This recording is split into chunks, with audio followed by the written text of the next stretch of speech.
बलिया में योगी सरकार में मंत्री और भारतीय सुहेलदेव भारतीय समाज पार्टी के राष्ट्रीय अध्यक्ष ओम प्रकाश राजभर ने बड़ा बयान देते हुए कहा कि जाति जनगणना 100% होगी और इसे प्रधानमंत्री नरेंद्र मोदी ही कराएंगे। उन्होंने जोर देकर कहा कि जाति जनगणना संविधान के दायरे में होगी और सभी वर्गों को शामिल करेगी, जिसमें मुसलमान भी शामिल होंगे। वहीं ओम प्रकाश राजभर ने विपक्षी दलों पर निशाना साधते हुए कहा कि जो लोग आज इस मुद्दे पर शोर मचा रहे हैं वे खुद सत्ता में रहते हुए इस दिशा में कुछ नहीं कर सके। राजनीतिक संभावनाएं और नीतीश सरकार पर निशाना साधा और सभी से पूछा गया कि उनकी पार्टी के लिए अन्य दलों के दरवाजे बंद हैं, तो राजभर ने कहा कि उनकी पार्टी के लिए सभी दलों के दरवाजे खुले हैं। उन्होंने स्पष्ट किया कि राजनीति में सभी संभावनाएं बनी रहती हैं और किसी भी दल के साथ गठबंधन किया जा सकता है। बिहार में जहरीली शराब से हो रही मौतों के मुद्दों पर राजभर ने मुख्यमंत्री नीतीश कुमार की सरकार पर सवाल करे कि उन्हें पूछा कि शराबबंदी के बावजूद लोग शराब पी कैसे रहे और माफिया कैसे इसे पहुंचा रहे। ओम प्रकाश राजभर ने फिर दोहराया कि जाति जनगणना मोदी सरकार ही कराएगी और इससे सभी समुदायों को शामिल किया जाएगा, जिसमें मुसलमान भी होंगे।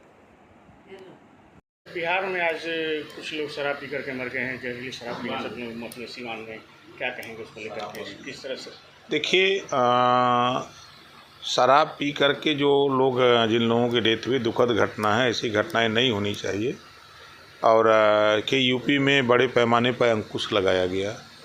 निश्चित है कि शराब बिक रही है, लेकिन जिस तरह बड़े पैमाने पे लोग पी के डेथ होती थी आज उस पर बड़ा विराम लगा है। तो अब वहाँ शराब बंद है तो फिर पिए कैसे?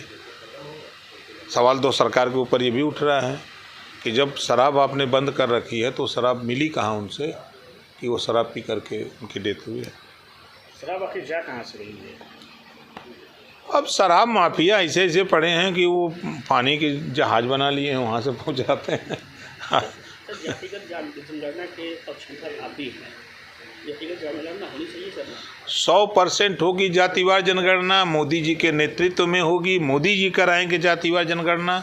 आप देख लीजिएगा, ये जो विपक्ष के लोग चिल्ला रहे हैं, आप भी रहे हैं, हम भी रहे हैं, 5 साल अखिलेश जी मुख्यमंत्री यहाँ रहे हैं, एक बार भी जबान से नहीं बोल पाए, राहुल जी नहीं बोल पाए, मायावती जी नहीं बोल पाए। आज लोगों के जेहन में क्यों आ रहा है? आप लोग गवाह हो कि 22 साल से हम जातिवार जनगणना को लेकर चिल्लाते रहे। तो मैं फिर कह रहा हूं कि जातिवार जनगणना होगी और एनडीए गठबंधन की सरकार में होगी और मोदी जी के नेतृत्व में होगी। सर, मुसलमानों को भी जाति की जनगणना कराएंगे ना सर? बिल्कुल भाई, फिर वही बात। देखिए, संविधान के दायरे में जातियों की गिनती होगी, तो जब संविधान के दायरे में गिनती होगी तो 4 वर्ग है ना, सामान्य वर्ग, पिछड़ा वर्ग, अनुसूचित वर्ग, अनुसूचित जनजाति वर्ग, 4 वर्ग हैं।